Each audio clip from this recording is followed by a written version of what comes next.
Amazing. Good evening and praise the name of Jesus, our beloved viewers. Welcome to another episode of Miles with God. I'm your host, FAITH MWANGI. I'm hoping and trusting that you are all well in the Lord. The Lord have been good. The Lord have been faithful.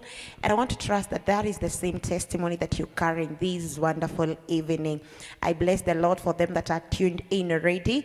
You're so much welcome for another beautiful moment. If you're following us on Facebook, if you're following us on YouTube, thank you so much. May God bless you. And I want you to confirm to us from where you're watching us from. Let us know where you're following us from. Let us know where you're getting blessed from. And of course, I always remind you, leave that comment on our comment section. Get to tag someone along, get to invite someone, and I know that tonight is going to be a blessing. It is another moment to remind us that God is good and He is forever faithful to them that trust and believe in Him. And I want to trust that this night is not just a show like any other, but this is that moment that the Lord is going to be using even to revive, to fulfill, to ignite something in us, even as you're going to be sharing our beautiful story. Tonight is that night that we are going to be discussing on something very interesting.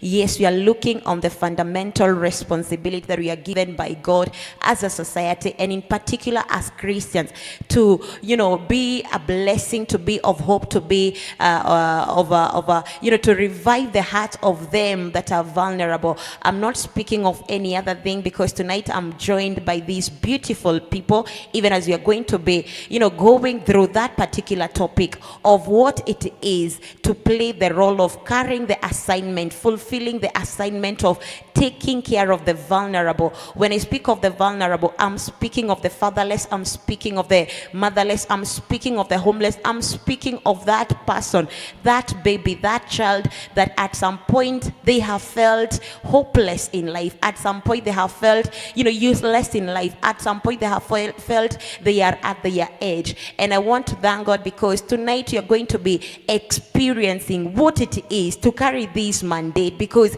it is something that we have been called to. Hallelujah. And I want to believe that you may look at it and feel like, I don't have that particular grace, but I want you to understand it is a responsibility, and especially for us the believers, that God have put upon us to ensure that we are a blessing, to ensure that we stand as a cover, to ensure that we stand as hope, to ensure that we are standing as that reason to smile again in the life of someone. And of course, with that, I am joined by these two amazing people, like I told you, who are going to be helping us even as we discuss that particular thing. I'm amazed, because they are not just going to be telling us how it is, but they are using their life experiences, because that is what Miles with God is all about. Hatujatoka binguni tukaanguka chini, but life is a journey, and we come to bring to you, we come to remind you how and what it takes for us to be in the position that God have put us into. And without much ado, allow me to bring on board my amazing guests, even as they get to introduce themselves, even as they get to tell us where they are coming from, and even as they get to tell us what it takes and what it have taken for them to be where they are today, for them to have overcome, for them to have embraced that particular responsibility that God gave unto them. So thank you so much, even as you join me to bring on board my amazing guest. And allow me to start on my far left, as I request you to introduce yourself to our viewers. Get to tell them where you're coming from, your name, probably what you do, even as we go ahead. Thank you very much. First of all, I want to thank you for having time to invite us in this program. My name is Shermith Wawira Jiro, saved by the grace of God, who has been with us through the journey that you will be hearing from us. I work for the vulnerable children and the street children, those who are neglected, those who are abandoned, and our organization is under the ACK in Diocese of Kirinyaga, Otugi Children Center, where we cater for those children that we get from all those areas. Thank you very much. Thank you so much, and thank you for saying yes to Miles with God. It's such an honor to have you. Karibu sana. Mr. Peter. Yeah, greetings, my good people. Peter is my name. Munyoki is my surname. By the grace of God, I'm here and I'm saved, and I thank God for this far. First of all, before I'm a Kenyan, I'm a Christian. I thank God for that. So I'm brought up in Otugi Children's Home, where Madam serves as the manager. And it's been a kind of a long journey. Amazing. Currently, I'm a BSN, and I'm also a poet. I do very good poems on YouTube, and I thank God for this part. Amazing. We bless the Lord, and thank you so much for coming. Thank you so much even for giving your time to Miles with God. And I want to believe tonight is going to be amazing. You know, someone is going to feel like, I think I now have a reason to live again, and because I am looking forward to listening to your amazing story. And of course, there are people who might be looking at the whole of this thing, taking care of the vulnerable. Yeah. And they may feel probably this is a calling. Probably this some grace that you need to identify in you. Probably this is an assignment, and of course, to specific people. Yeah. What is it for you to be carrying that particular? And I don't know what it is. Probably you can start with telling us, now that you have told us you work for, you know, these kind of people, this group of people. At some point they have found themselves vulnerable. At some point they have found themselves weak. What has it been to you? Is it a calling? Is it an assignment? Is it a job? Are you doing it for an income? What has it been to you? Thank you very much. When we came into this world, Yeah. Through God's will and purpose, God gave each one of us a purpose to live in this world. Sure. You have a purpose that you have been called for. I have a purpose that I've been called for, to fulfill for God's will and God's wish. For me, I cannot say it's working for a gift or working for payment or Yeah. working for what, because we've started from very humble beginnings. And at times, people felt, I think I'm not thinking well, or I'm not okay, because when we started, it was not easy. And I think it is something that has been in me since a long time, because I've been working for children, teaching the Sunday school. But maybe one thing that I can remember is that somebody one time touched me when I was also vulnerable. Wow. So because my life has been touched by somebody who took care of me, I think that thing deep in my heart, I really felt if somebody touched me when I was vulnerable, when I could not help myself, why can I not touch somebody else for the glory of God? Mine is just for fulfillment, for joy. That if I touch somebody, if I touch a life, if I walk with somebody, if I walk with a child, not because of pay, but just for my heart to be fulfilled, that I have lifted that person, not because I'm the one who is giving the resources, but I have walked with that person, with that child who was not able to, at that particular age, to cater for himself, that I have walked the journey. And at the end, whatever has been fulfilled, like this son of mine here, Absolutely. it becomes a joy to me. That's all. Wow. That's all. Wow. For the glory of God. For the glory of God. Yes. Literally, that is the truth, because I want to believe no salary can pay. True. No salary can fulfill. None. Literally, when you look at what you've been doing, like I can honestly say this is the works of your hands, and the commitment you gave yourself after God assigned you to this. I want to believe there is no fulfillment beyond this. And of course, someone might look at you and feel probably it is because there was an opportunity. That is why probably you are grabbing it. How did you land at Otugi? Well, I landed at Otugi, not because they had an organization or an institution that had been set up. Yeah. But I landed at Otugi because there was somebody else who had come to visit and was working for the theological college. And that person had seen children loitering in the streets of Kutus and Gurubani and I think Keruguya. And then that person was asking, what's wrong here? why are these children not being helped? So she is the one who started that step. And when she came up with that program, myself, I did not come because there were buildings or something. I came just to start from nowhere. Wow. So I landed in Utugi through an interview, but there was nothing there was nothing to laugh about or something that you could say, oh, these are big houses and it's big institution, so I can work here. So we started from nothing, and that is the journey that we have walked, from nothing to something. From those vulnerable children to what you can see here, from nothing to something. Yeah. Wow. Probably, allow me, I'm getting to this because these are testimony of your story. Yeah. These are testimony of your story. And of course, our literally up to this particular point, I thank God because I'm having this reference, up to this particular point, we want to understand that journey, what it have taken. And I thank God because you're saying it did not take promising buildings to feel like this is my place of growth. As a matter of fact, for you, it was not about growth, but it was about impacting, nurturing something, being of help, literally beyond the opportunity. You took it as a privilege to become of help to someone. And of course, I want to know, how was it for you? And when you realize now this is beyond a salary, this is beyond probably personal growth, this is beyond, it gets to a place where I'm going to be resonating with vulnerable situations. How was it for you? It was difficult. Yeah. Very difficult. Because first, I started with the children from the street. And you understand, children from the street have faced so many challenges. They have experienced very difficult situations. Yeah, sure. So starting with them was also very difficult.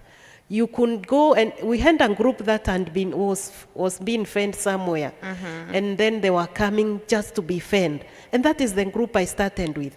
But you can imagine starting with those children, and then when we came to start in a classroom, which was set up, they all ran away the following day.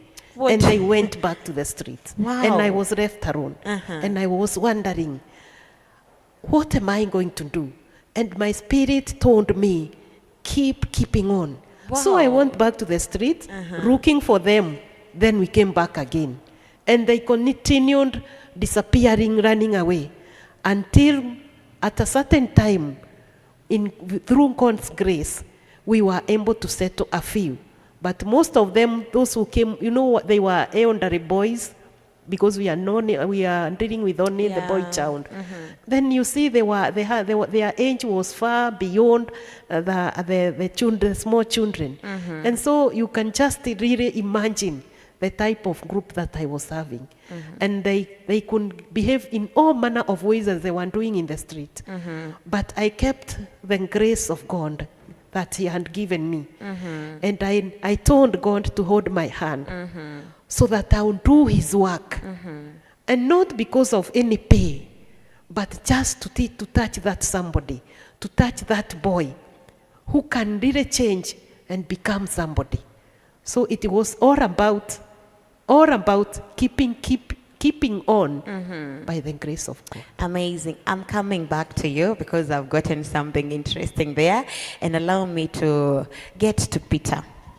There's something that she has mentioned about going and running away, because I want to believe when these kids are being taken there, they don't take it like I'm going to a place of help.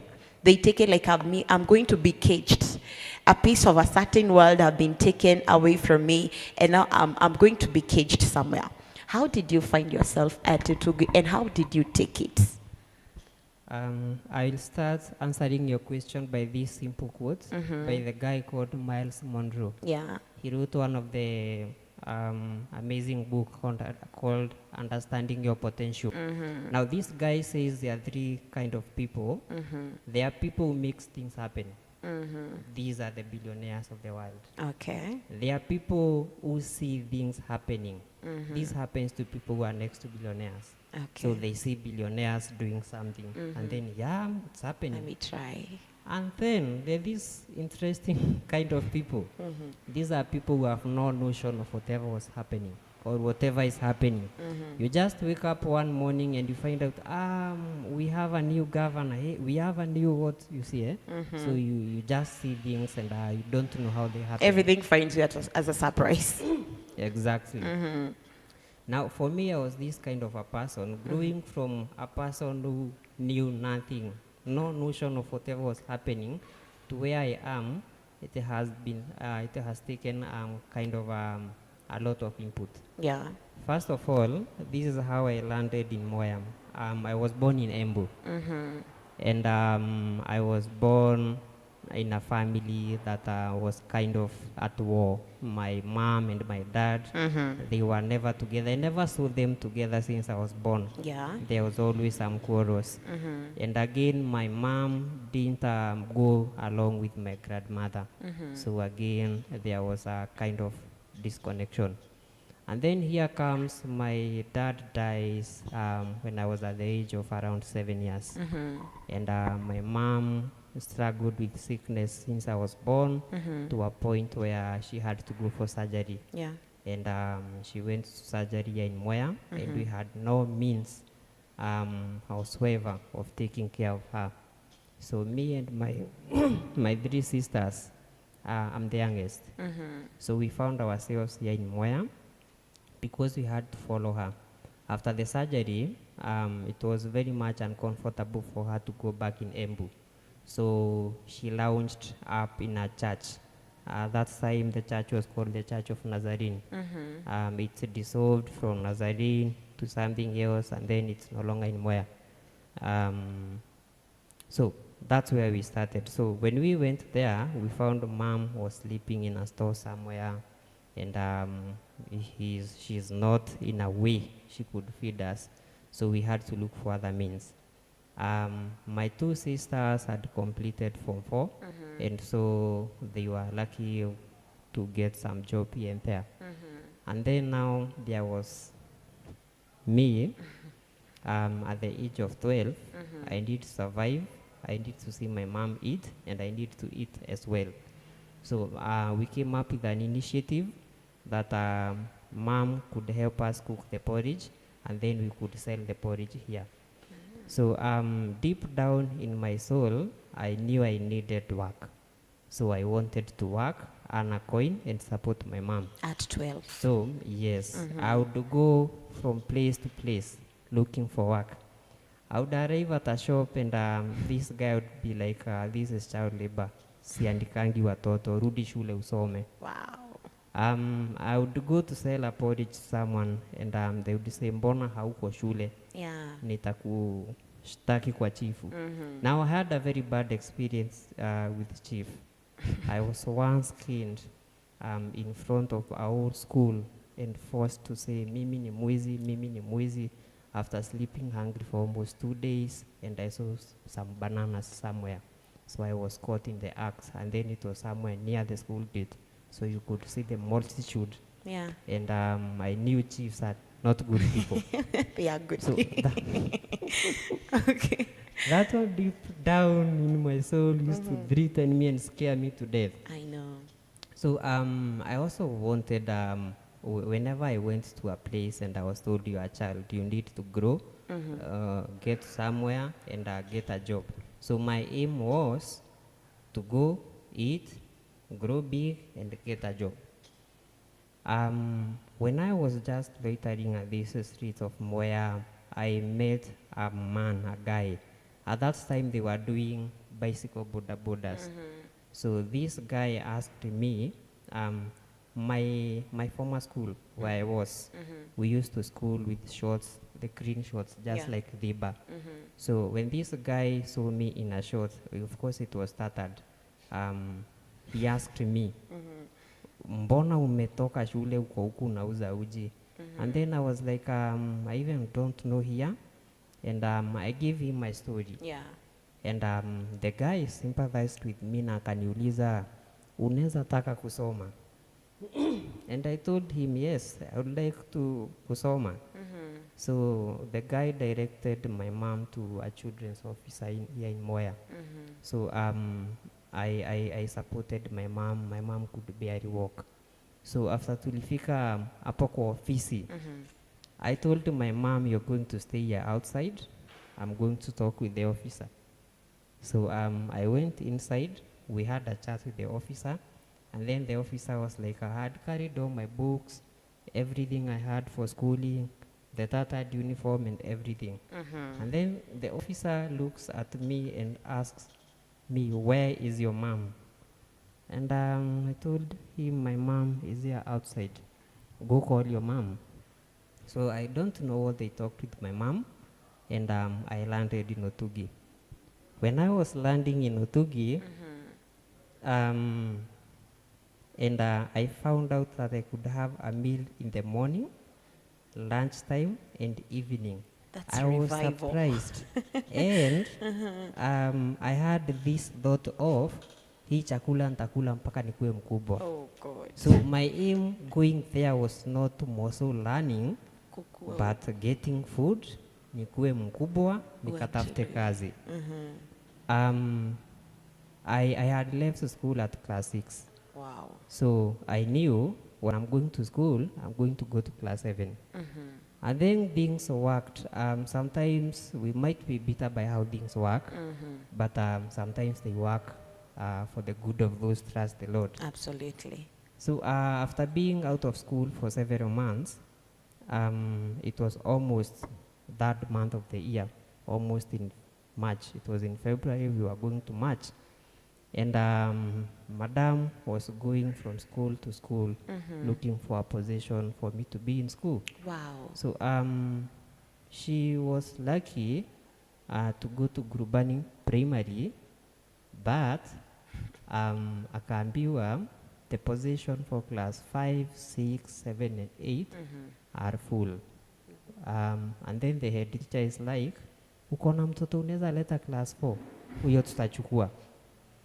So mwalimu comes back to me, orders a new uniform to me, and then she tells me, nimepata chance ya class 4.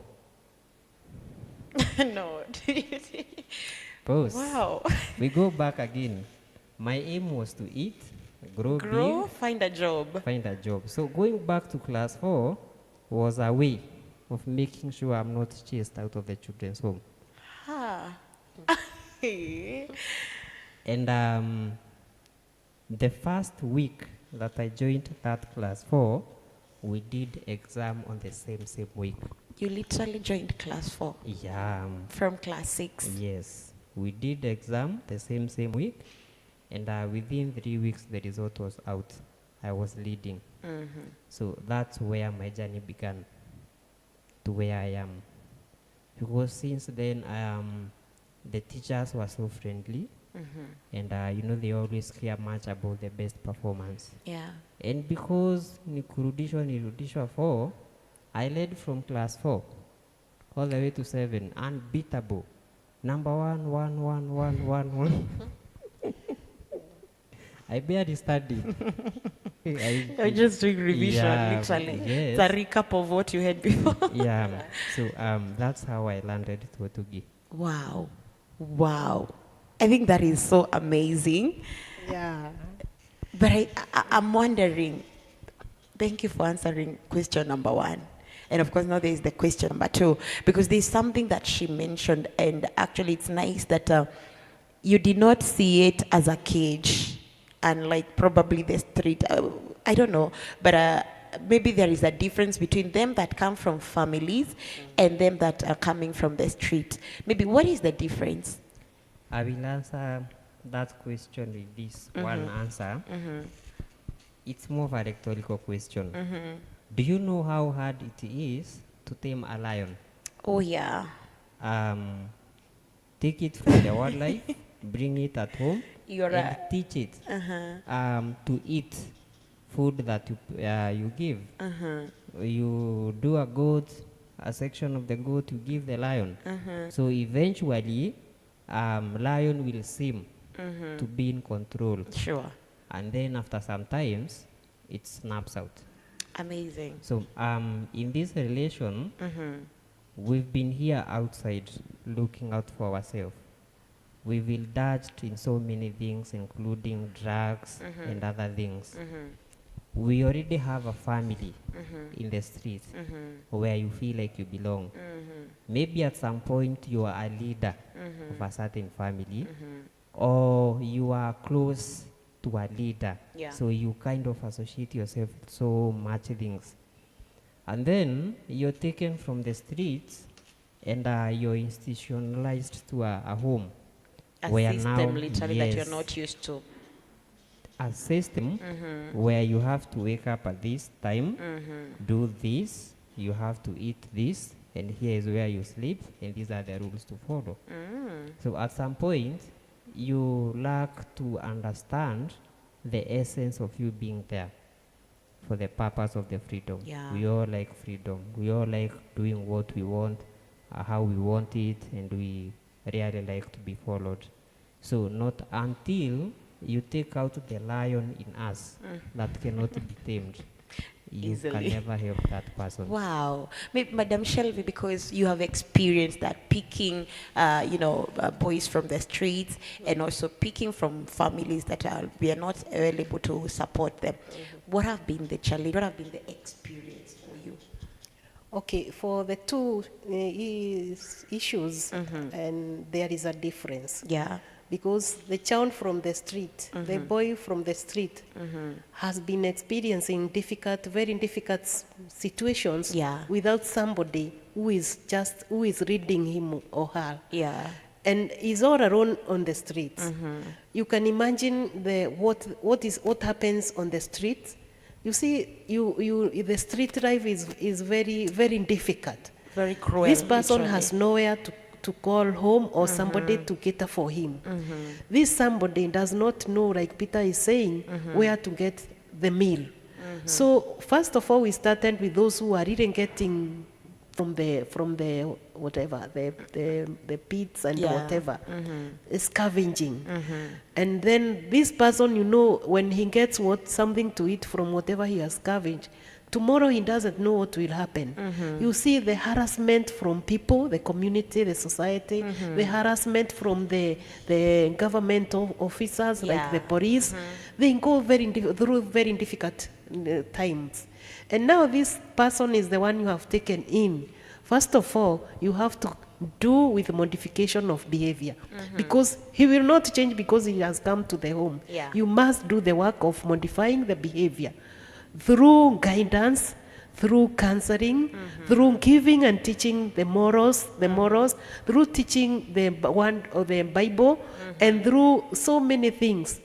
So we had to group them and do some group therapies, individual counseling, all those things, so that we can first of all modify through rehabilitation the behavior. So when we get those ones from the street, we had to stay for 8 months doing the rehabilitation, because you cannot just pick a person and take them to a classroom. It will be very difficult. So you must do the rehabilitation first. When you find that the behavior is a bit modified and now he is sober, like Peter has said, they have taken drugs from the streets. So you must also do things that will help him. Erase that. And teach the essence of not going back to the drug abuse.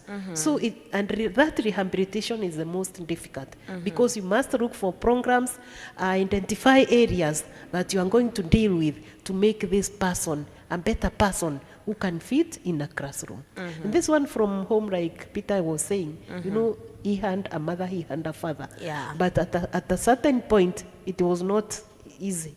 And the mother had to come to, let's say, also to the street, because they were also in the street. The porridge was being sold, he was loitering, selling the porridge. So he's also gathering some of the things from there. But he has somebody who is instilling some values as a parent. So there is always a difference. And I remember it was very difficult, because Peter joined after we had stayed for about, how many years? I cannot remember. From 2005 to 2012. 2012, and we had started in 2005. And why I'm saying that one was very difficult, we started with the street boys, direct from the street.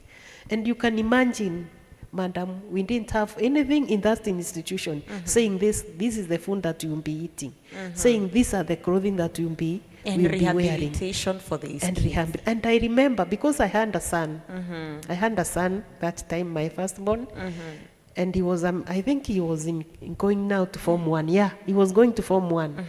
And I remember where some of them, we had now clothing that they could wear. And you know, they have come from the street with tartan clothes and dirty. I had to go back to my house, take some of the shirts and bring to them. And so they were big, they could try to fit, and they were not even buttoning, because my boy was a bit smaller. So let me say, those who are from the street, it's a bit difficult.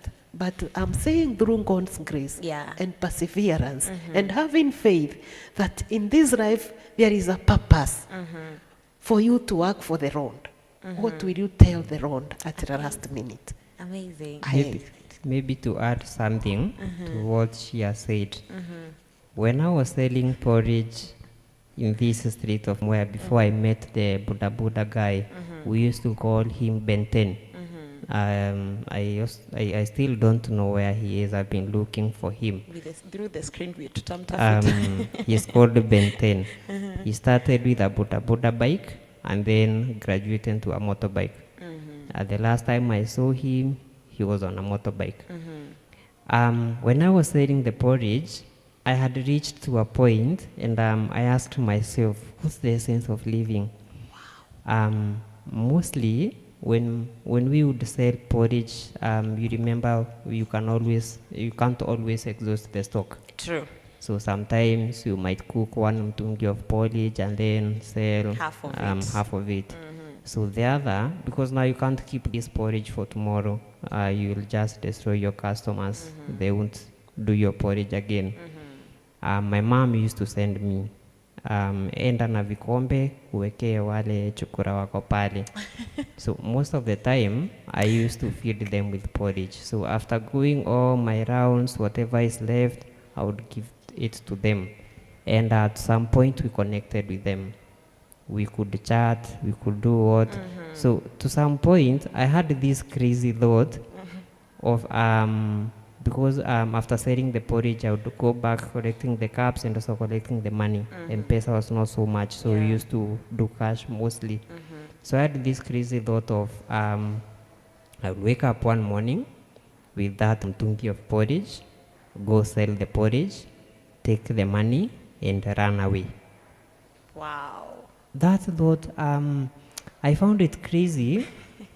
To some point, I went to pick the coins, and then I found out that my sister had picked the coins. Wow. And I went to Dhiba. You see this Dhiba, my dad alianguka kwa waterfall when he was drunk. Till then, I still hate alcohol. Don't stop. I went to that river, and I wanted to rush the river, drop myself, and flow with the river. And I started to run. To some point, this river, I don't know how I can explain that spot, but you see where Mariko is? There's a road that crosses there, inaenda mpaka kwa mto place inaoshangwa tractors. I used to go there, sit and gaze the environment. You could see the rice fields, the trees, the flowing of the river. And I started my journey there. I was running towards the river. Only just a few meters before nifike kwa mto, sijui ni nini ilinitega. Nilianguka hapo na nikaumia. I went home limping. That's where I started. The point is, I was almost snapping. Wow. And I think I would conform to the same story and pattern. If I snapped before I landed there, Probably. it's the same rehabilitation. Yeah. And maybe I would never be the same. Wow. Wow. That is really amazing. And of course, when you're speaking of family, allow me to go there, because I don't know his definition of family. I don't know how he could relate with you people, because now he has been introduced to a whole different, system. And this system is not just a system that is relating with the need him, but it's a system that can relate with his destiny, the man that he's supposed to be. And I believe that is the reason why you could literally go to school finding an opportunity for him. How have it been for you?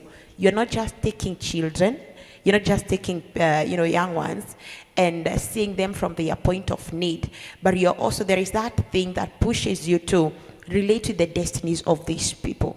How have it been for you, and how do you do that, such that probably you're dealing with someone who have felt there is nothing that can come out of me?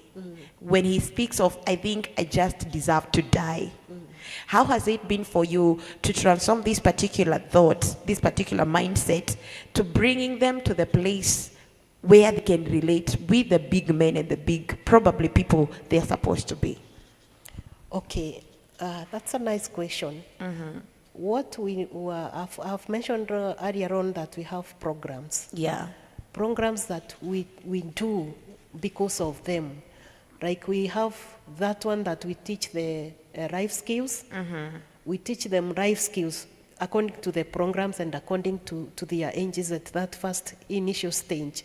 Then we have counseling that we do to them as per the child's need. So we do the counseling and then show them the need to achieve what they need in their life. Yeah. So they go through the process of counseling. They go through the process of group therapies, so that they even understand themselves. Yeah. And they understand who they are, and they also understand where they want to be and where they want to go. So it's a journey that we move with them step by step, and also teaching them even the instilling values, the Christian values, that you help them to grow. We will help them to make better decisions for themselves in their later lives. So we put the big picture at the front, and then we walk the journey until the achievement. That's what we do. Amazing. Yeah. Let me get to hear from your side, Peter. And I want to believe there is a certain place you were living a life of self-pity. And especially when you remember where you left your mother, the situation at home and all that thing. But now you've been put in a place where you're not just reasoning with the poor Peter, with the needy Peter, but now you have been put to a place whereby you can trust your next step, you can trust your tomorrow, you can believe again about your growth and all that thing. How did it come to happen? And when did it come to happen? How long did it take to happen to overcome that self-pity life? It took me a while, but I would say most of the things almost came naturally in this sense. When I went back to class 4, I was battling a lot of things. One of them was hopelessness. The other one was depression in terms of breakdown, like family breakdown. I used to see myself like a very useless person. So my self-esteem grew weak. When I was joining class 4 and after I performed my whole of Form 4, starting from the first exam I had 354, and then the next exam I had 430, being followed by number 2 who was at 360. So, and then checking at my level of maturity, I'm supposed to be in class 4, but I'm studying the people who are from class 3 now to 4. So there was a kind of an age gap that you couldn't identify. My height was quite small and my body was small. So in terms of height and body language, almost the same. But there was certain kind of maturity that teacher could see in me. I rarely do those children games in class, playing with papers and so on. So they used to see something in me that I couldn't see it in myself. So I remember this one time when the class teacher suggested that I should be the prefect. I fought it from class 4 to class 5, still resisting. I don't want to be a prefect. I don't want to be a prefect. Maybe you can tell us why. This is the reason. Being brought up, I used to see myself as inferior. Wow. I was battling, it's called inferiority complex. I didn't picture myself standing before people and telling them something. I didn't use, I never used to value myself. And at some point, I even had difficulty introducing myself that nimetoka Utugi. In that area, most of the people used to refer, at that time, used to refer Utugi, Boma ya Chokora. Wow. So because they it's used, for the street children. yeah, so they used to identify us as Chokoras. So no matter how much you've reformed, as long as you're associated with Otugi, they used to say, huyu Umetoka kijana ni yule wa Chokora. That was one. Number two, checking at how people are living in my class versus what I think I'm living. These are people who are coming from families. These are people who are saying, oh, dad bought me this, mom bought me this. And given the situation that Shelmy, there's our mom, she has like 40 of us. She can only give what she can manage. Exactly. And we could hear talk them stories of kubebwa na gari, nini, which was annoying to us. So I also went through identity crisis. I know. Before I came to realize myself, you see these opportunities that you get, unaingia Facebook, nini. I registered my Facebook nikiwa class 5. There's a guy in our class, alikuwa anaitwa Hussein. Now Hussein had a phone. So, and Hussein was one of my best friends. So ni yeye alinisaidia na simu, nika login, nikajiita Peter Barak kwa Facebook. So, and since then, from that time, I fought identity crisis mpaka nikamaliza form 4. And even I struggled with it a little bit in campus, year 1 and 2. People there at school, they know me as Peter mostly. Few of them knew me as Barak juu ya Facebook na nini, kuandika majina kwa kitabu. Sometimes I would call myself Sergeant Peter. I'll tell you where that dream came from. And then when I went to high school, majority of my teachers and a majority of my peers, they know me as Shamga. I'll also tell you where that came from. And then from there, I went to campus. Now 90% of the students in campus, they know me as Nyox. So you can clearly see from there to campus, no one knows my real name. Because I really didn't want to associate. I really didn't want them to know my name and so what, where I came from. Yeah, exactly. But now my turn point came in class 5. I would say that was a stepping stone. Mrs. Chege, there were several Cheges, so we used to call him Chege 2. We used to give them numbers, Chege 1, Chege 2. So Mrs. Chege was the class teacher by then. So back in Gurubani Primary. In Gurubani Primary, in class 5. So Mrs. Chege came to class and said, from today, she didn't ask me, she knew I would say no. So she said, from today, Peter, you are the class prefect. And then after seeing my reaction on that, she added, nataka kukutafutia mtu atakuwa anakusaidia. So akaangalia hivyo, she chose a lady. Kasema certain girl atakuwa anakusaidia. Wewe utaanza na compound. So I was given the task of making sure that the compound is swept and that the class is clean and the flowers are watered. Then the other one would write noisemaker. Because she knew I will never write noisemakers. For one reason, I didn't love the idea of conflicting with people. Yeah. I was never a noisemaker. And then they remind you where you're coming from. Yeah, exactly. So I avoided so much. I also didn't want to stand in front of people and give direction. And I struggled that till class 8. In class 8 is when I stood up, said a prayer, and they only had amen. It was interesting. So since then, I could see myself, nimeenda nikapata pahali hapajafagiliwa.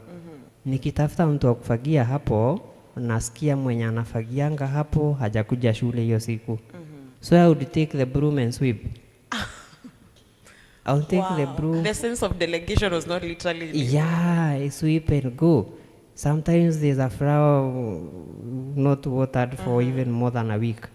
Nasikia mwenyewe, sijui alienda wapi, hayuko.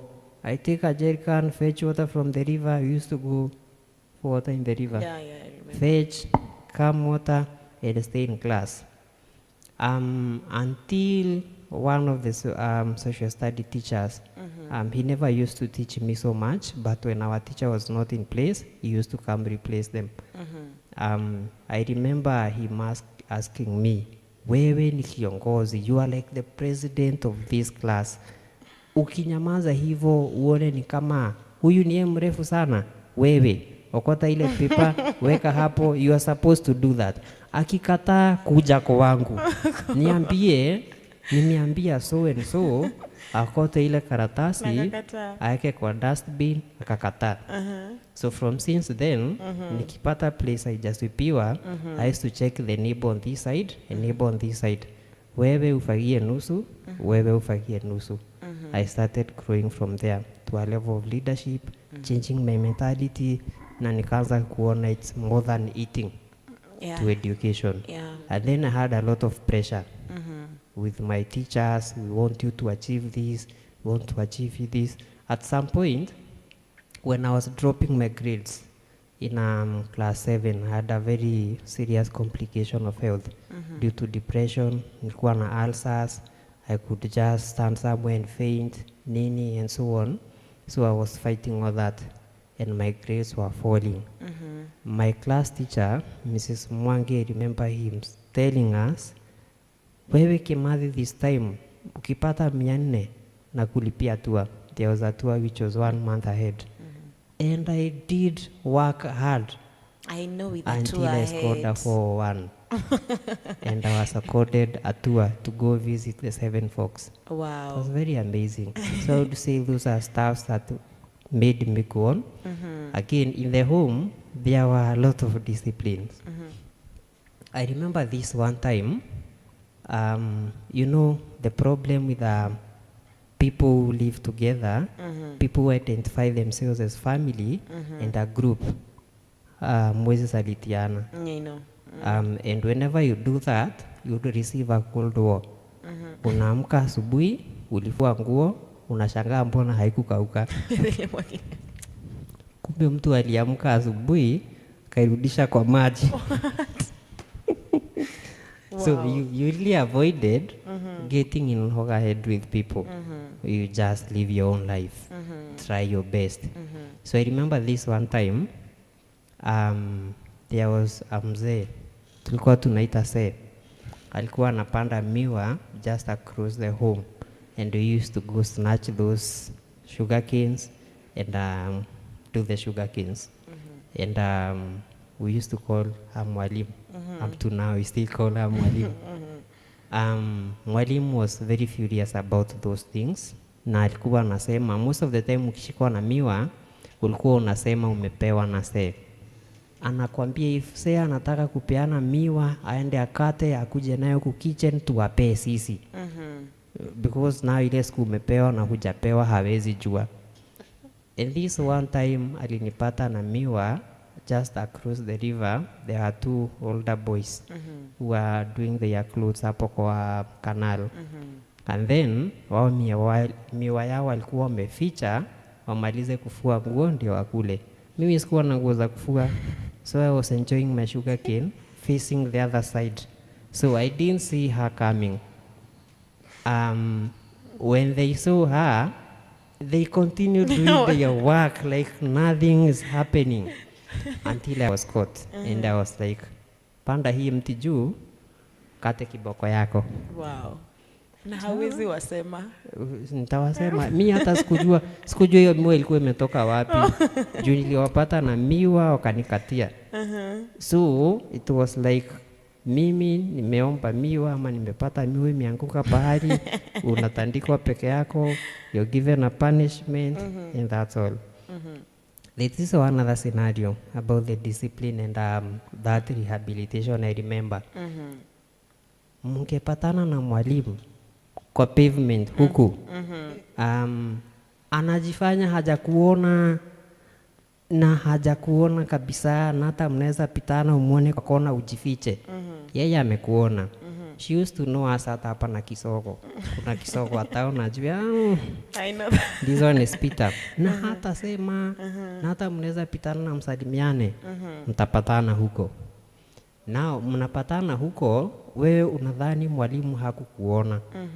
Lakini alikuona na akajifanya hajakuona. Unasikia, Peter, leo umeshinda wapi? We are talking of streets outside the school. Yeah, you escaped. You escaped the home without permission. Kumbe you also used to escape. Yeah, you know, at some point, if you enclose a cat somewhere, a cat will always want to know. Curiosity. Yes, what's beyond the wall. So we would escape. Go in the town, just loiter around, see the new TVs, nini, listen to music, uko kwa maduka, masimama pali, you hear the music, unaenjoy, ndio unarudi. Sometimes ungesimama pahali kwa a movie shop, unaanza kuona movie ukiwa pahali kwa mlango until you forget the time of reporting back. And utafika hapo umwambie, nimeshinda huku, nini, nimekutafuta sijakuona, nilikuwa sijui wapi, kwa dom, nyuma ya choo, nini, and then akuuliza uliniona pahali fulani and fulani, and now you know you're hooked up. And you'd receive your kins, your punishment, and this went on until you reformed. Now you have a sense of a discipline. This is what I should do. This is not what I'm not supposed to do. So I would say all this, it's a long journey. If I was to talk, I would talk hours and hours up to a place where I knew it is me, myself, and I, if that English is correct. So that's my transformation journey. Amazing, amazing. Madam Shelmith, there are people who will define a family as a father and mother, probably being where your siblings are and all that. But now you have been given people who you need to clothe with love. You need to make them feel whole. You need to cover every gap a father will not cover, every gap a mother will not cover, a gap that a sister will not cover. And you literally have to give these particular people a good package to feel we are where we belong. Maybe you can tell us, how have it been to be a father, a mother, at the same time for this particular young man? Wow, it has really been not easy. It has been difficult. And remember, you are working for boys. Yeah. And you can hear how tricky they are. And at one time, I was the cook, I was the caretaker, I was the social worker, and as he's mentioning, they call me Mwarim. I was the teacher. Because I told you I had to stay with them through rehabilitation until at the point that you find now they are able to join a class. They're also coming with assignments. Yes, yes. So you try your best to understand their emotions. You give them rough. You understand when they are at their lowest point and know how you are going to lift them up. And also understand you are also going through challenges. I know. Because it is quite difficult. Quite difficult, my friend. So you are also having your own issues. And now you have the issues which are very difficult for the children. So that's why I'm saying it is God. This far that we have walked, it is God. Because almost every day especially because we started in 2005. For the first 3 years, I always said, tomorrow morning, I will not be here. I am going to quit this job. It Are is you difficult serious? because Peter can tell you that there are other boys that you take in and they are Njiga infected. Because they are on the street, they don't wash, they don't, you see all those things. What are you going to do when you get a boy who is infected with jiggers? You have to take care of that boy. You have to remove them and wash that boy. You see, from the street, they don't care. They just want, and they don't love. When the boys are in the street, they don't love washing themselves. So you can imagine making them to clean their bodies and their clothing. I'm saying you also have your own issues. You also have your own challenges. But you must ask for God's grace, real grace, to go through with these children. Your emotions, their challenges, and especially the emotions. You see, you have brought them from now the environment they were used to. You have brought them in a new environment. Sure. And that's why Peter is saying most of them always escaped. They escaped. But when they went back to the street, they found here it is not as comfortable as there. Here they'll miss food, but here they won't get it. So it is a journey that I even can't tell how I went through it up to that point. But it was really difficult.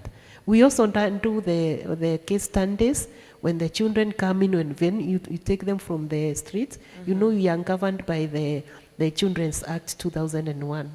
And we are guided by 3 principles. That the child must participate, non-discrimination, and then you work to the best interest of the child. Yeah. To the best interest of the child means that you have to take care of this child in every aspect of his life. So let me say, I don't understand how it really went through, or how we really reached at this point where Peter now has graduated with a bachelor's in nursing. And we have others who have also graduated from the universities. We have another one who is a clinical officer, also having his own clinic. So I don't know how we really made it, but I can only say it is through God's grace. We have seen very great achievements at Tutugi through the grace of God. And believing and having faith that God is really the one who drives us. And all what I know is you touch a person. Touch a person, and that's what the Bible says. Yeah. God will also touch you. He has also personally touched me in very many ways. And at times, you saw I also had a family which was growing. And I said my firstborn son was going to the secondary, to Form 1 when we started. So we were also engaged as a family. When we were, because sometimes we will be at Tutugi, we will engage them, and is a witness that my lastborn was also growing among them and grew with them as a sister. So I'm saying it is a journey that the Lord has taken us through, miles that we cannot even explain. Even as we are talking, we cannot really explain how we got to that point. And then I also see our clergy, our bishop, they have really done great, supporting the home and looking for ways to really experience the children going through the grace of God and through the education. Because when we take in a child, it is according to the achievements that he wants, like Peter. Ni pahari atafika yeye mwenyewe. You don't say that hapa tutawapeleka mpaka grade 8 ama form 1 ama form 2 ama form 4. So also that I thank our bishop for that support. And I'm very grateful up to where we are. Amazing. It is really amazing. Amazing. We love God, and we are proud of what God has done for us. A lot we cannot explain here, like Peter is saying. We are limited by time. Yeah, it's true. Wow. I thank God, because literally I literally want to keep on listening and listening to the beautiful testimonies. And I've gotten something from him, and of course I would love you to talk about it. Some of the challenges that these people go through, and I want to believe, a street child is a street child, whether in Mwea or in any other town. Yeah. An orphan is an orphan, whether in Mwea or in any other town. And I want to believe there are certain things that they go through that they can relate, whether from whatever city you are coming from.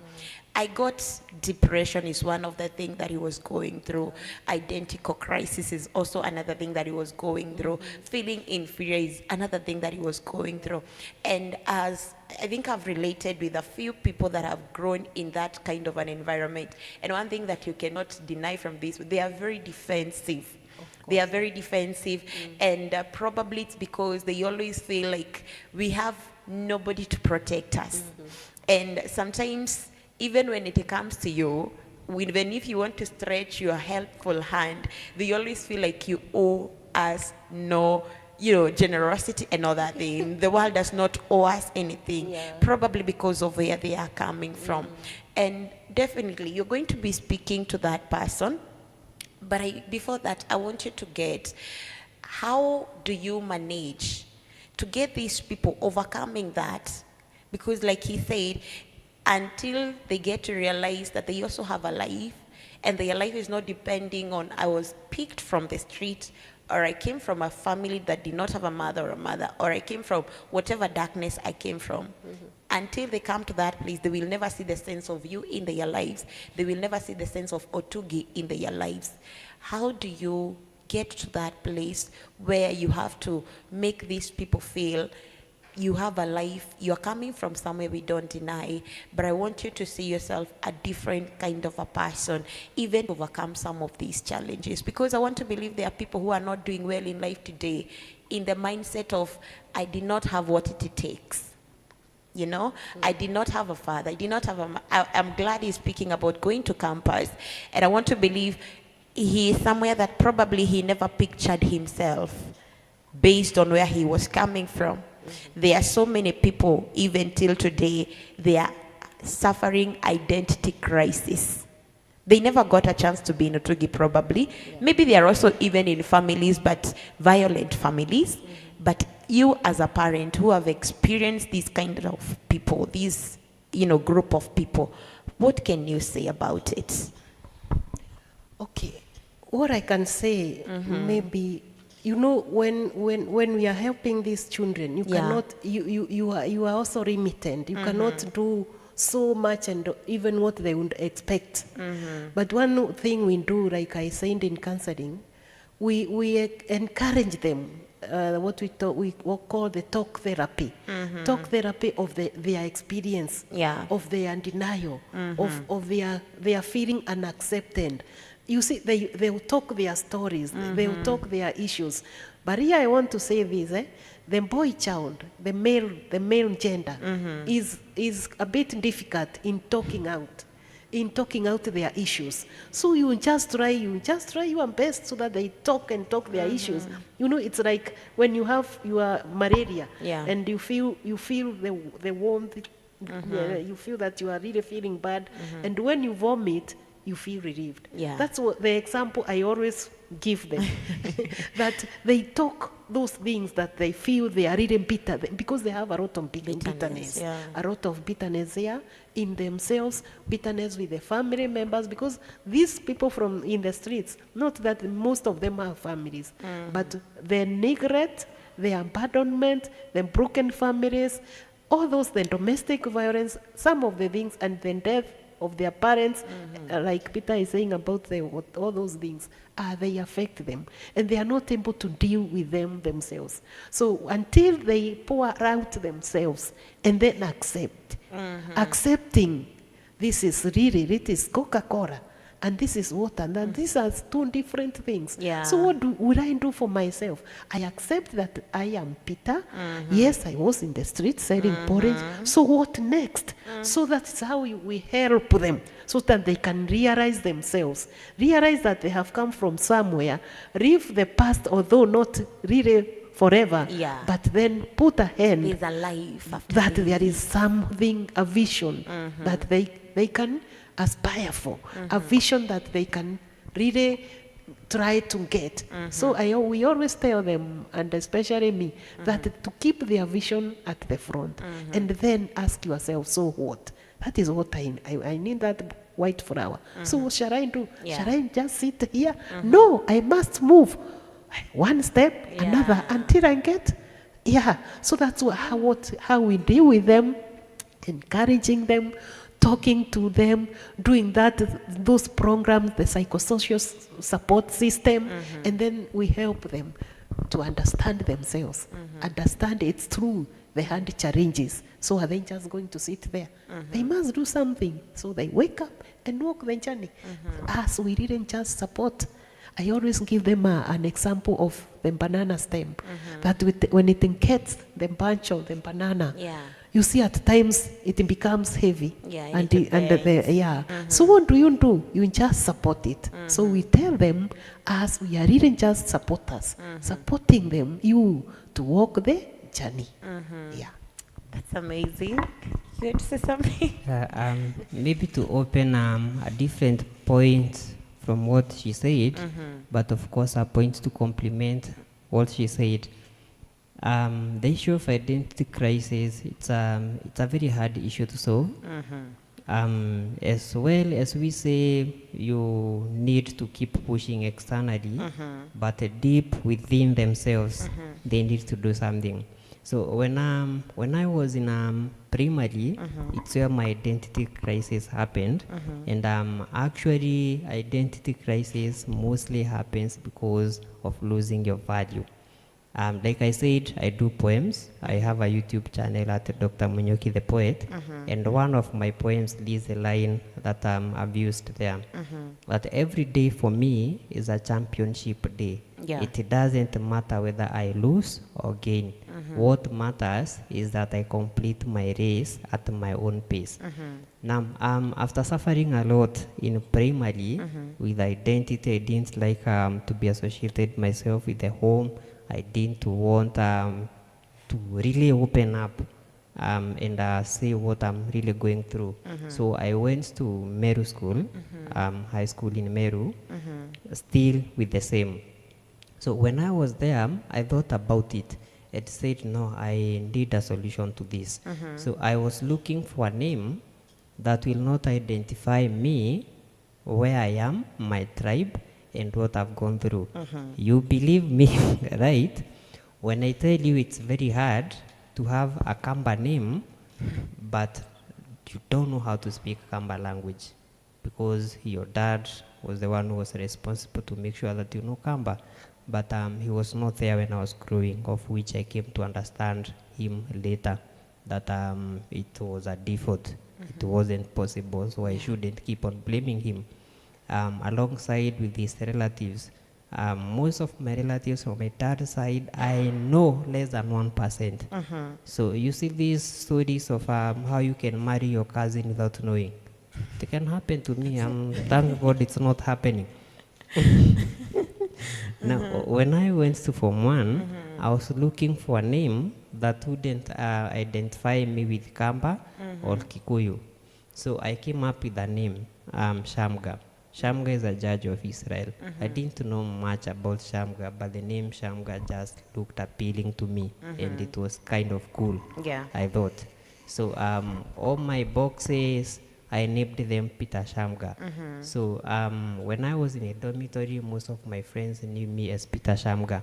When we were introducing ourselves, together with all the Form 1, we were 430 of us.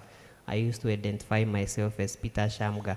Now, from Form 1 to Form 4, the only people who knew my name is my teachers, because of course I have to write my real name in the marking sheets, and my immediate classmates.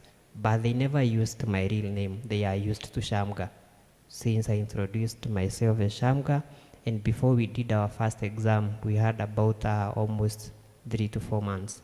So which means your name had already stuck in their head. And from Form 1 to Form 4, I was known as Shamga everywhere I go. So even if I meet someone somewhere, Anita Shamga, I know this is my high school friend.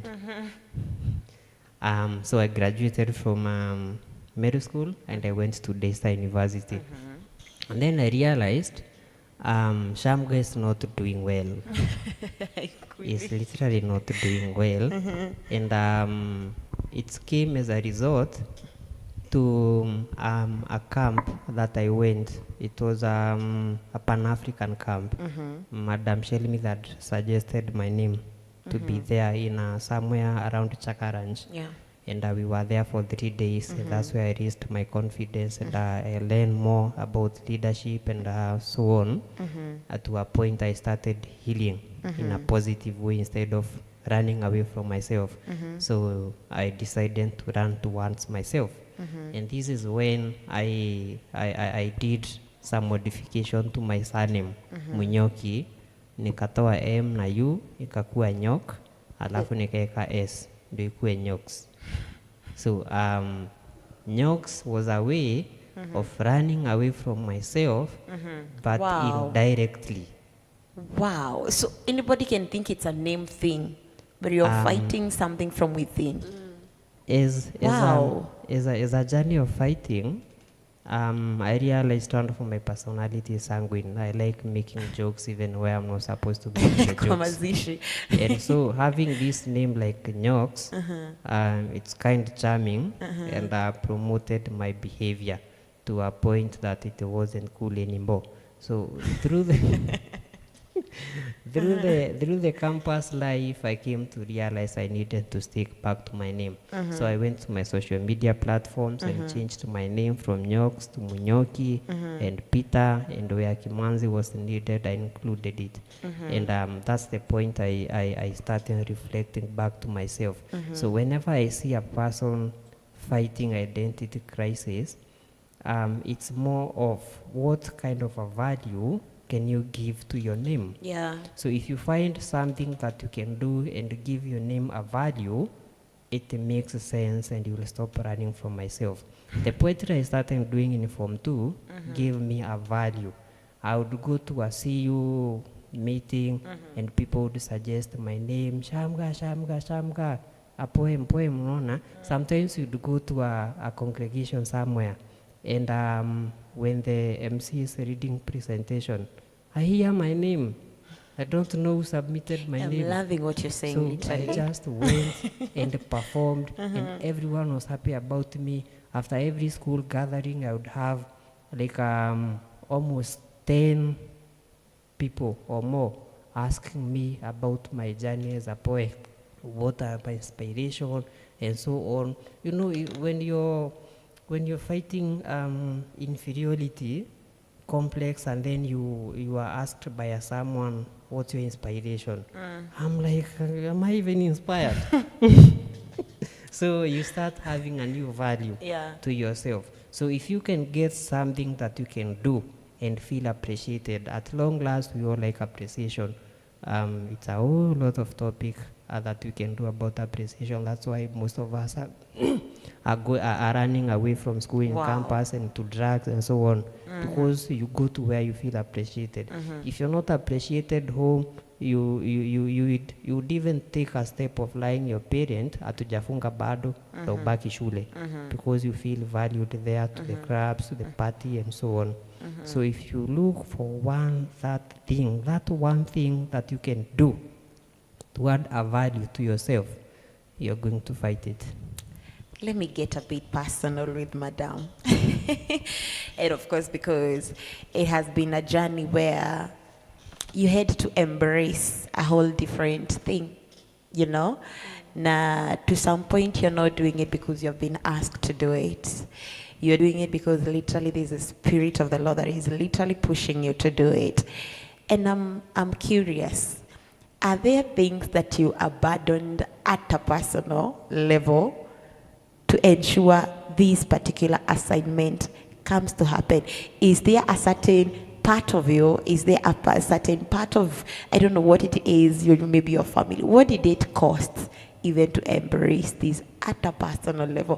What can you look at and say, like, if I had continued with this, I would not have produced this? Is there anything that you can look back and say, I abandoned this? it's not, it was not important, but I left it because what I was, or rather, what was expected of me when we look at you today could not have allowed that to go on with you. Yes, I can say.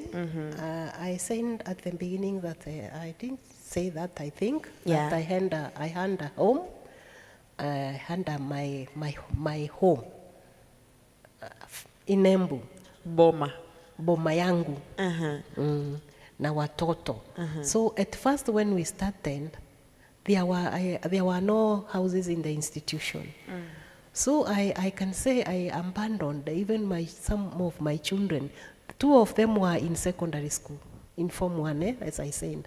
But there was another smaller one who was in class 5. So I abandoned that girl of mine. That's why I don't even know sometimes what to say. Left her at Embu and came to Otugi.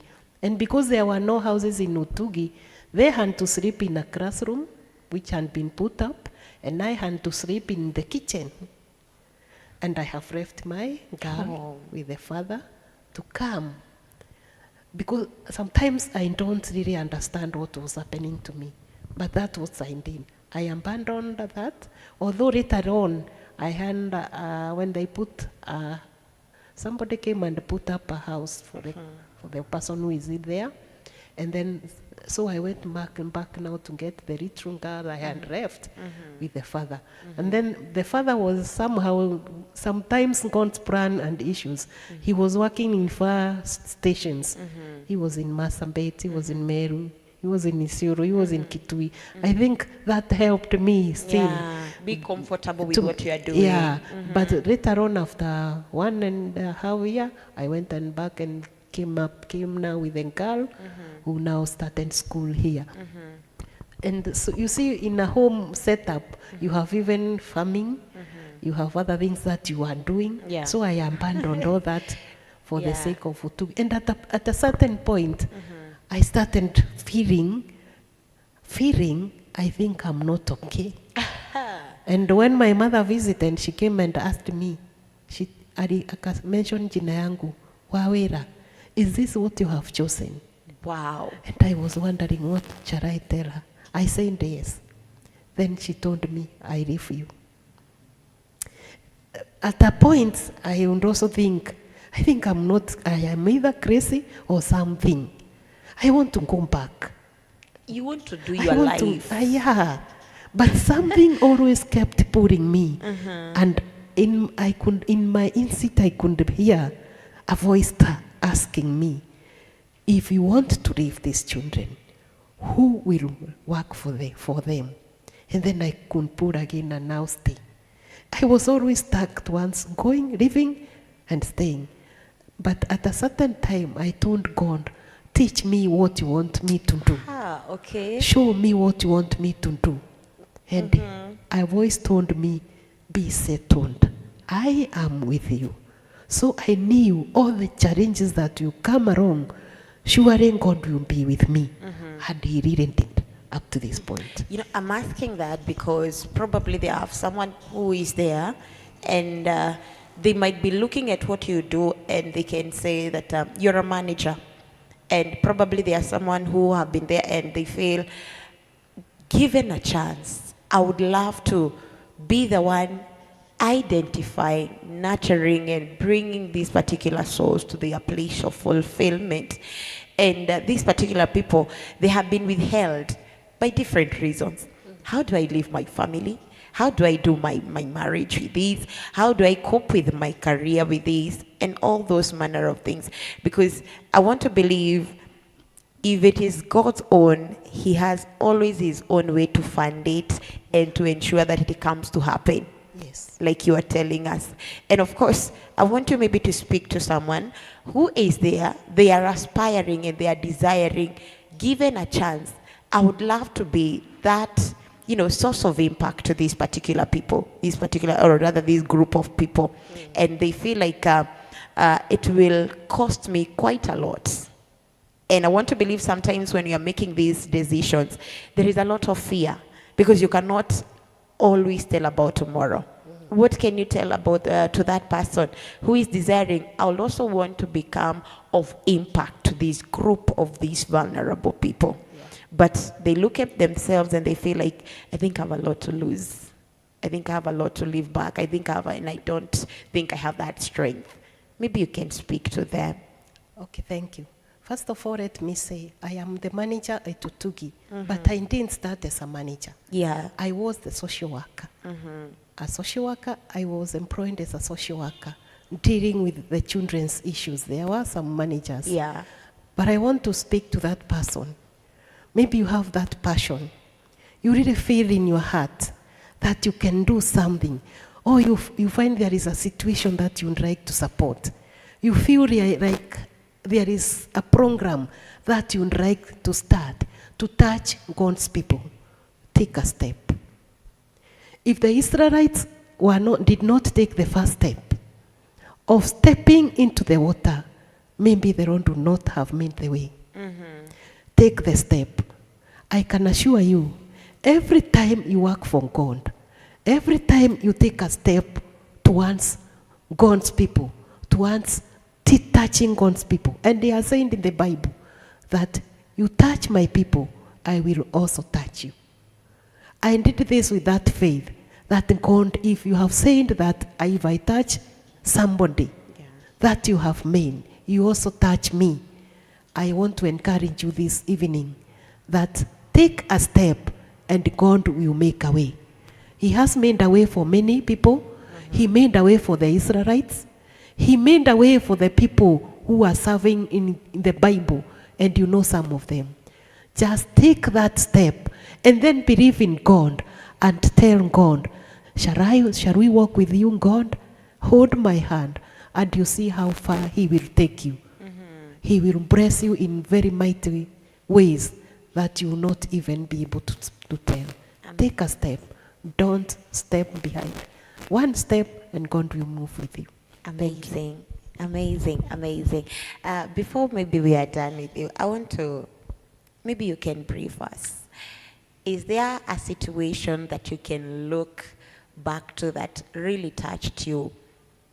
Like the way Peter has told us when he was coming there, he was coming from his own story.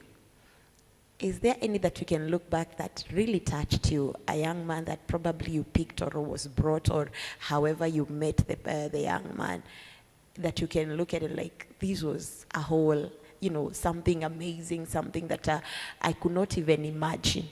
Maybe a story of someone that really touched you.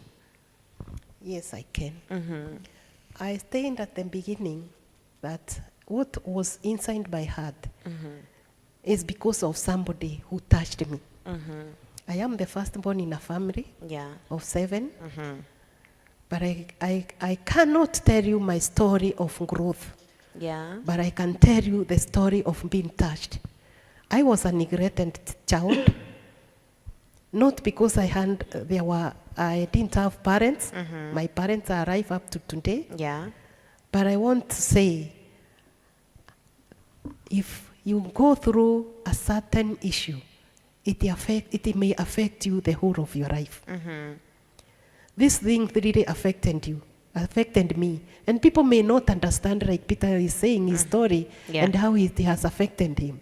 So that story of mine, I was taken in by my aunt, who took me when I was in class 3, up to when I completed my education. And she was really loving. I love her. And she believes in a big God. She taught me the teaching of the Bible. We always read the Bible with her. I will never forget her.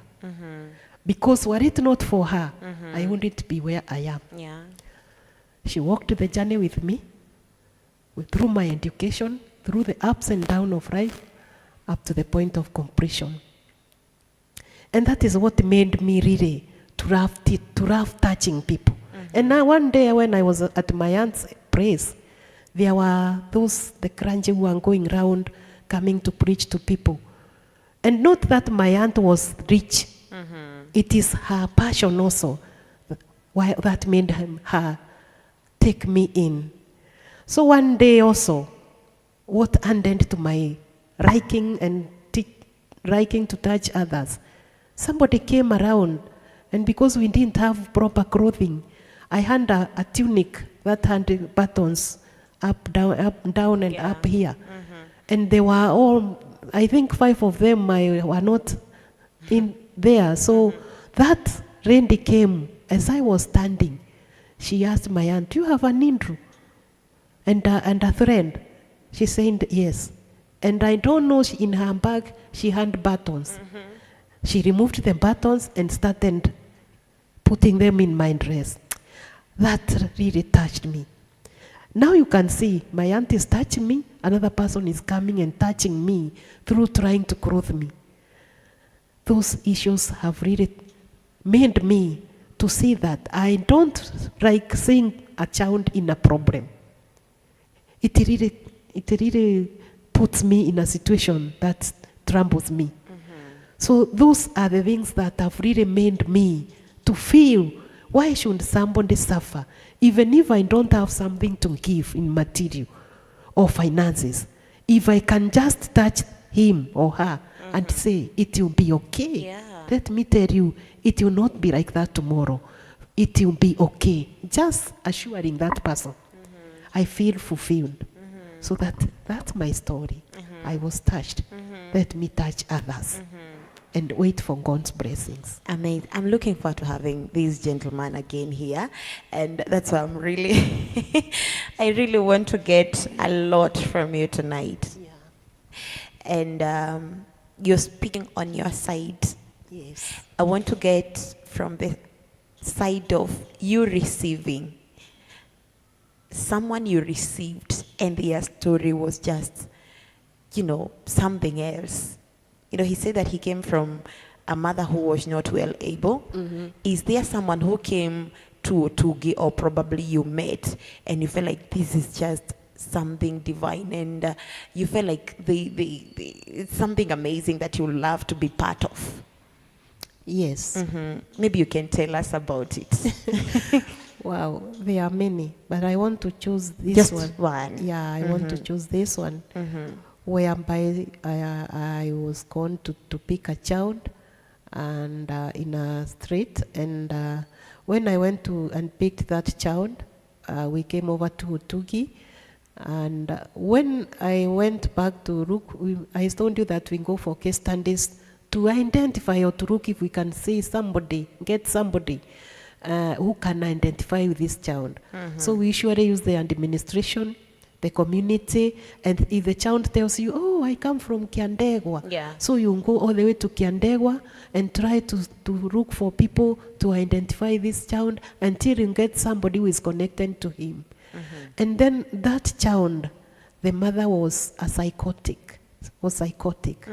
So this child could not understand why the mother behaves the way she behaves, going around and collecting papers, coming with the papers in a sack. So this child was always saying, and it was about 8 years up. So he was asking, even when I came for him, he was asking, "Hiyo makaratasi mam ni ya anasema anataka kuandika, lakini haandiki, anambemba tena, anapeleka tena." Na unamuuliza na anapeleka wapi? Anaenda kugawiwa watu, anawaambia ni pesa. So you can see how much this child was affected. Yeah. And he was really affected, and he wanted to move with the mother round as she was going. And so even when we took him, he was always saying, "Mom, nataka kwenda kuona kama alipeleka makaratasi kwa watu." So that case really challenged me. And that child grew, was a bright child. But the worst thing that happened is that when I got, because eventually I got a contact which led me to the mother's whatever, home. And then the mother, the grandmother, asked me, "Why have you brought this back here?" I said they go with the mother. I don't want to see them here. And the child now started crying. And then we came back and talked to him, and we came back. Then we went again. We went several times. Then this boy said, I won't go to school. Let me go and stay with my mom. Ah. Then when we went back again, the grandmother really hurt me. I was really hurt and felt low. Because the grandmother said, unaona hapa, usirete huyu kijana hapa tena. Nilisema waende. Hapa hata ukimuleta, hata kaburi hivi, akachora hivi, hata kaburi hapa kwangu, hatapata. So, we have had very difficult cases. I still have that boy in the home. The mother still is in town loitering because he's psychotic. What can you do? You work for this child, support him, so that maybe one day he will support himself and he will also support the mother. Sometimes it's very difficult, some situations. You even wonder, the society that we have, do they know God? That they have no value for human life? That's that.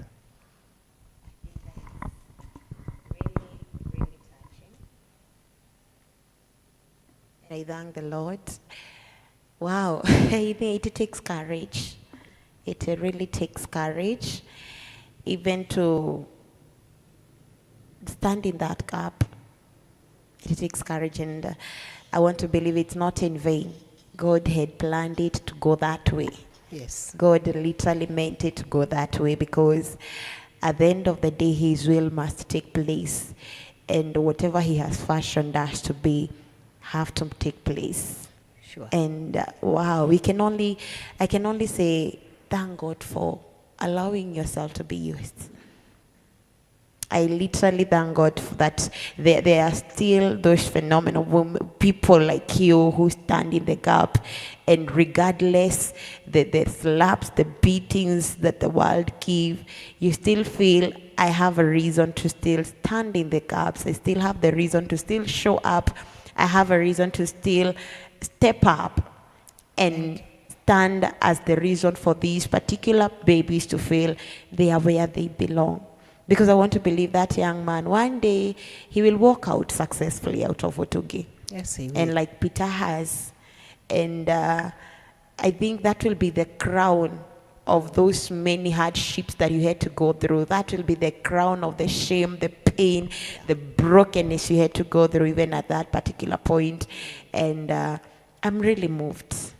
Seriously, I'm really moved. Peter, I'm looking forward to having you again. But even before that, probably you're standing in the gap and in the position of people who have gone through that kind of, experience, which it might not be an easy experience. It is not always like, I go back to that statement you said, it was really annoying when other kids have to give their stories of their mother, their fathers, they are being driven, and probably it is not even about being driven for you, but the fact that there are people who are there for you. And they are following us right now, those kind of people. Some are following us from children's home, some are following us from their homes. They are doing their own life, but until now they are still holding that thing. I wish I had this. I wish my life had been different. I wish I came from a different place, but there is you who probably feel, I think I have gone through the right process as far as the plan of God is concerned. Maybe you can speak to that person. I'll start by this verse in the Bible. Yeah. Psalms 125, verse 1. It's one of my favorite verses. It says this, that those who trust in the Lord are like Mount Zion, which cannot be moved, but abides forever. So checking at the size of the mountain, how the mountain ages, come rain, come sunshine, the mountain is still there, standing tall. Now, for those that will believe in the Lord, they are compared to that mountain. I really know how it feels like to be hopeless, really hopeless, and standing in a place where you really don't know where you're heading, where you want to head, and what it feels like to have to be somewhere. Now, going back to my life experiences from primary, high school, and university in campus, what hit me most is that in campus life was different.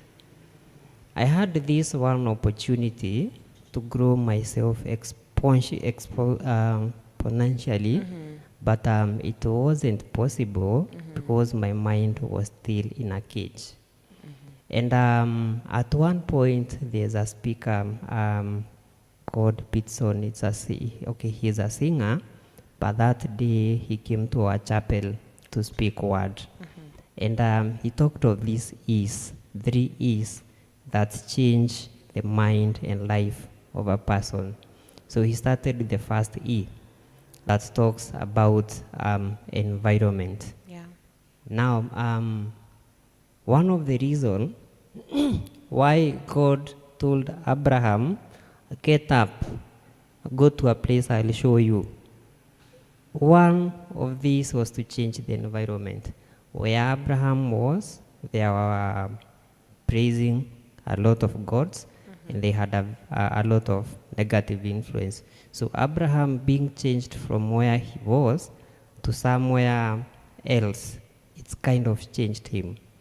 And I would go back to myself and remember one time when I used to ask myself, God, why me? Why do I have to go through this? Yeah. Why do I have to suffer? And at some point, it became an inspiration for a poem I wrote in Form 2. And I was looking at my journey, what I went through versus the impact that it has given me. And at that point, I stopped asking God, why me? And instead, I started thanking God, thank you, because it was me. Sure. One time I went back to go see my grandma. I never knew, up to now I still don't know why my mom and my grandma feel so hard to get connected. And I used to go there, just visit them, say hi, and at least get to see my family, know them. And something struck me very hard when I was in class 8. At that point, you remember all my classmates now have graduated to high school. So wanakaa wakiniuliza, where did you go to school? Ulienda secondary wapi? I used to lie to them because I had no courage of telling them the truth that I repeated class 4. So at some point I used to cry, and I used to mask myself now that I'm in Moya, and they don't know me, they don't know what I'm doing, where I'm learning. And after a few years from that scenario, I started seeing them, the people that I thought were cool in my class back then, they are boda riders. Most of them walikuwa wananiomba kumia sigara, miraa, pombe, and very few of them that I could say they are going towards the right direction. Now I pictured myself, what if I never landed to Moya due to the troubles that I went through? Maybe chances are I would be one of them. Loitering in the village, doing all those kind of soul things, doing what, since they were my friends, probably alcohol, cigar, and so on. Given that I had an experience with alcohol when I was around 5 years, there's a scar on this end. I remember one time when my mom and my dad separated, I chose to remain with my dad. And then my dad was a very good mason, and there were very few of them in that area. Wow. So he used to work and earn a lot of money. But at the end of the day, due to the kind of depression that my dad was in, now is the time I understand what he was going through. Yeah. Alcohol was one of them. My dad had this one stamina. At that time, the Tusker beer, it was not served in glass bottles. It was served in plastic bottles. So he would buy a whole crate of that Tusker. aiweke kwa meza na aite wanaume. Watakunywa hiyo crate ya pombe, atakunywa ile mingi zaidi, but you'll not see him stagger. You can only know he is drunk from the smell and how he would talk. So at the end of the day, we would go there together. It was a village pub, imefunikwa tu na magunia, no walls. And after my dad is over, I would take over. You know, now you're drunk and you really can't tell, I don't know what's going on. So I used to sneak around, do a bottle, and so at the end of the day, tukienda nyumbani, si wawili ni walevi, na amenieka kwa mabega. So one time, tukiteremka kwa steep, ndio tupande, tulianguka hapo na yeye. And that's when my mom came and rescued me. I went with my mom now, which had a kind of an impact to my dad, and it became worse. Yeah. Now, given all that story and what I went through, if I remained in the same village, what story would I be telling today? Sure. Now that's one E, the environment. The second E that Pitson talked about is experience. I'm a nurse who have done midwifery. I did my practice in Makueni Referral Hospital, and one of the requirements was to deliver over 30 babies so that you're qualified and you're good and you passed. So I did very well in midwifery.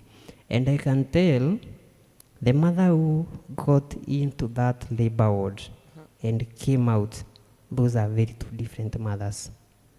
Thinking, acting, Talking. future, talking, and so on. So one of the things that changes people is the experience. The experience that you've gone through will either change you negatively or positively. At some point, I might ask myself, why me? Yeah. And that experience leads to depression and a place of suicidal. But now if you take it positively and ask, of course you'll ask yourself, why me? Yeah. But also go deeper and ask yourself, what I've gone, how has it turned out, and who am I as a result of what I've gone through? The third E is the encounter. When you encounter with God, your life changes. You remember when Saul encountered with God, his name became Paul, Yeah. and he became a very different person. Absolutely. So these encounters that we have on a daily basis, they will change you. And when they change you, please don't resist like Jonah and go AY, only to stay in a belly Yeah. for 3 days. So I would encourage someone who is still going through the same, or who is in the midst of all this. I never pictured myself to be where I am because of how I valued myself. And that's changed day by day. At some point, I had this debt in me, looking back and seeing me, that we would be in the same class with someone who has both parents, and anafukuziwa school fees, mimi naachwa. Sometimes najipata niko pahali, I'm okay, I'm comfortable, and he's fighting for his life, maybe in hospital, due to family fights and so on. So what I would really say, whatever you're going through, it doesn't really matter. Sure. As to how you perceive it. So if you perceive it positively, you're gonna be changed. So when I felt that I had a debt to pay to the society, I started asking myself, now that my life is a product of other people's work, what do I have to do with my life to make someone's life better? So when I went there in first year, I identified a children's home, which was next to campus. And in campus, life sometimes can be very much uneven in terms of thought and resources. So I went to a confidence of kwetu tuko na mali, So not many people knew I was from a children's home. And given the fact that I was a sanguine, people we used to make a lot of jokes, Yeah. become jovial. So I had a network of friends and friends who we hung out a lot. Yeah. So I started a project. And every Sunday, we used to go there with nothing, just ourselves. Sometimes 100 of us, 30 of us, sometimes 10 of us. And the inspiration to this was when I was in Otugi, there used to be these two kind of people. There are people who used to bring breads, the sugars, clothes, and so on. But there was this one friend who used to just come on a regular basis. Once in a while, he might not carry anything or just come, talk something to you, and feel like the society still values me. Yeah. So that was the same. So when we went there, we started a program of every Sunday in the afternoon, we go there, we help them do assignments, we talk to them, we play with them, sometimes we help them with chores, and then we go back to campus. And I did it for the 4 years. And I would say it used to feel me like I'm really worth it. Even when I was finishing Form 4, it's when I gave out my story and said, yeah, you know what, I'm still from a children's home. They were amazed. You don't even look like you're from a children's home. The things you do, the things you talk.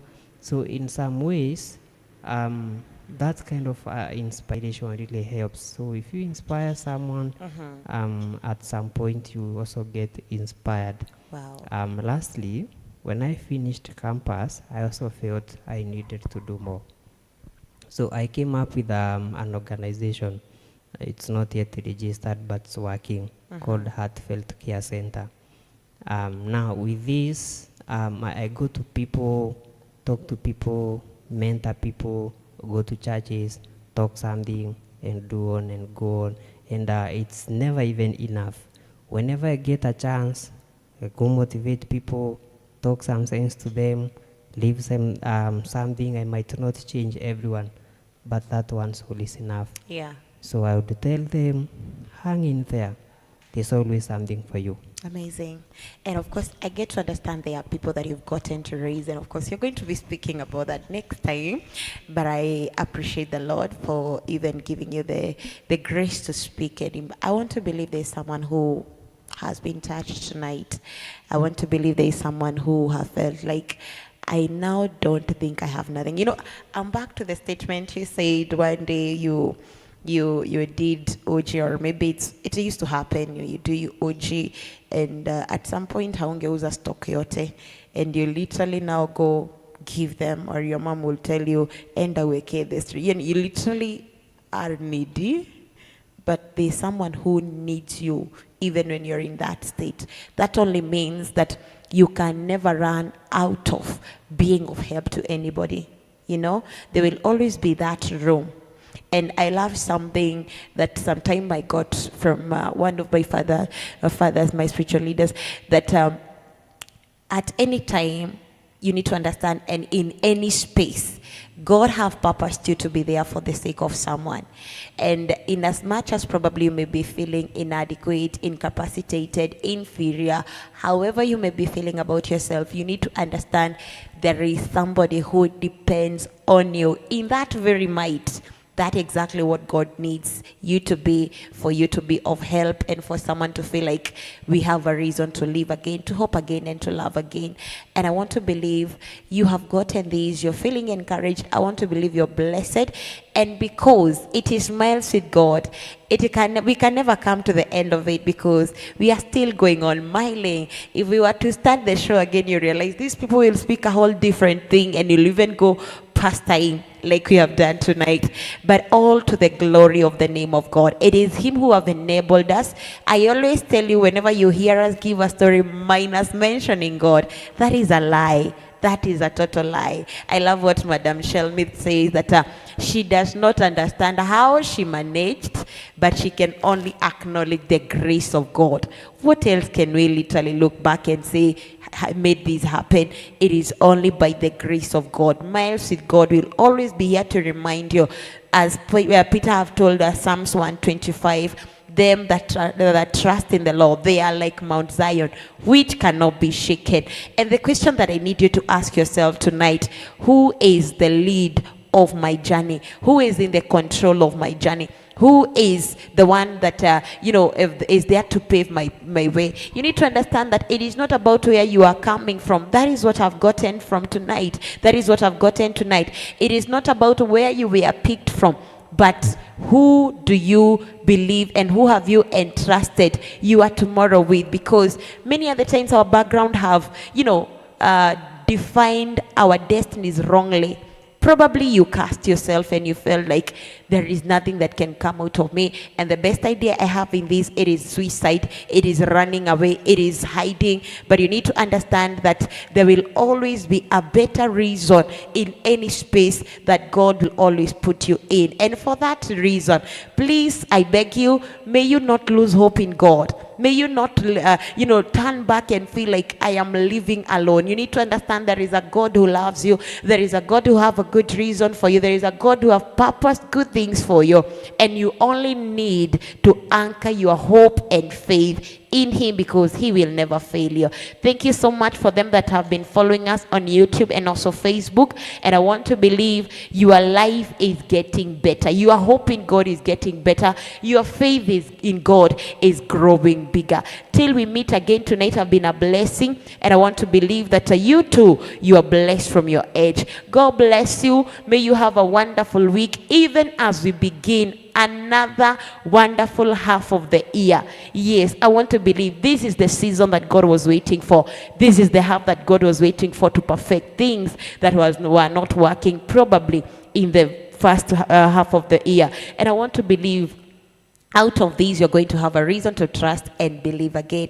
May you have a good night. May you have a wonderful week. May you have a good moment. May the Lord protect you. May the Lord preserve you. And may He remind you always that your life and your destiny is in His hands. It is not in the hands of your misfortunes or your failures. Till we meet again on Monday, I was your host, Faith Mwangi, and it has been a blessing. May God bless you.